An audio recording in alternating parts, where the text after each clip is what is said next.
آپ نے پچھلی آیت میں دوستوں پڑھا کہ اللہ کے علاوہ کوئی تمہارا والی نہیں اور نہ ہی کوئی تمہارا مددگار ہے۔ اس آیت کے اندر اللہ تعالیٰ فرماتے ہیں سنلقی فی قلوب الذین کفروا الرعب۔ اب کفر کی بات آنی چاہیے تو ہمارے ذہن دوڑتے ہیں ان کفار کی طرف جو نان مسلم ہیں کہ ہمیں تو ان کے اندر کوئی کسی قسم کا رعب نظر ہی نہیں آتا، ڈرے ہوئے ہی نہیں ہے۔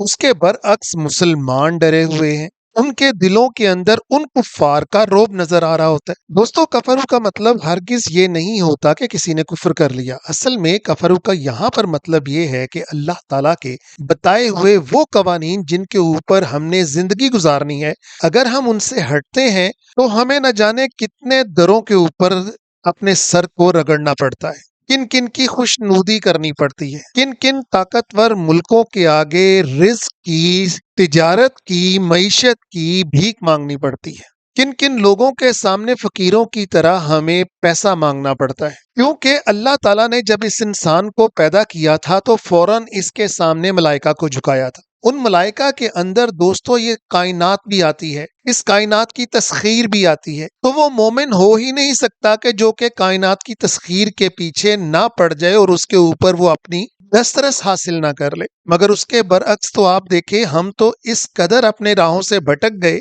کہ نہ ہم نے دین کے اندر ہی کچھ کیا اور نہ دنیا کے اندر ہی۔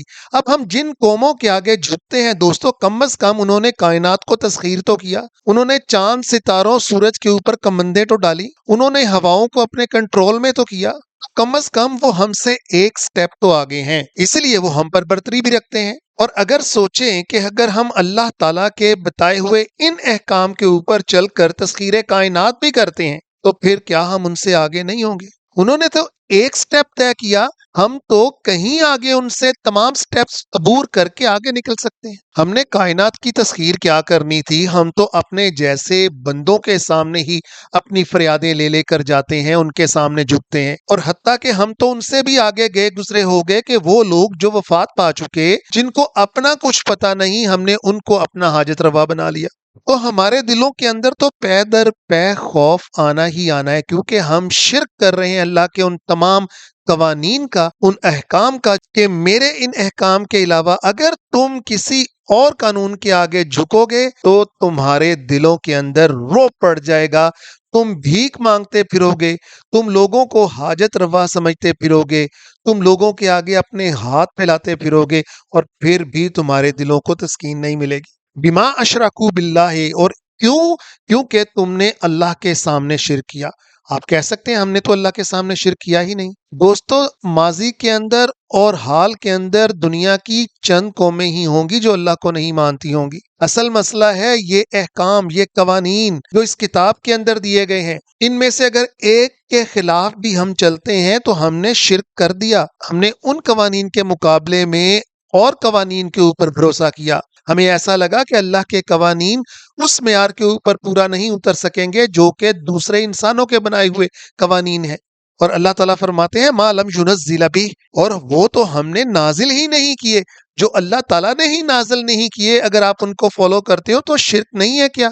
سلطانہ، اور ہم تو دلیل کے ساتھ بات کرتے ہیں، اور ہم نے تو کوئی ایسی دلیل نازل ہی نہیں کی کہ چند قوانین میرے مان لو، چند دوسرے مان لو، چلو زندگی اچھے طریقے سے گزرتی ہے تو گزرے۔ دوستو شخصیت کی کوئی اوقات نہیں ہوتی، اوقات دلیل کی ہوتی ہے۔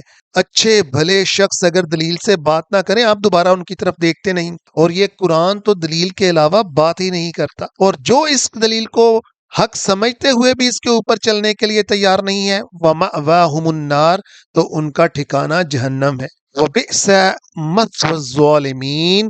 اور اللہ تعالیٰ دیکھیں کس قدر زور دے کر بیان فرما رہے ہیں کہ کس قدر برا ٹھکانہ ہے۔ کیوں؟ ظلم کا مطلب ہم سمجھتے ہیں کہ صرف ہم ظلم کر رہے ہیں، کسی کے اوپر زیادتی کر رہے ہیں۔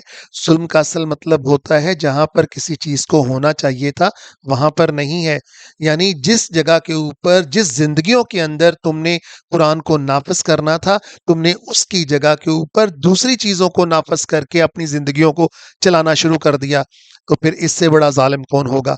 اور پھر چلاؤ، پھر دیکھو تمہارا ٹھکانہ کہاں ہوتا ہے۔ تو دوستو آنکھیں کھول دینے والی آیت ہے، مگر صرف اسی صورت میں اگر ہمیں سمجھ آتی ہو تو۔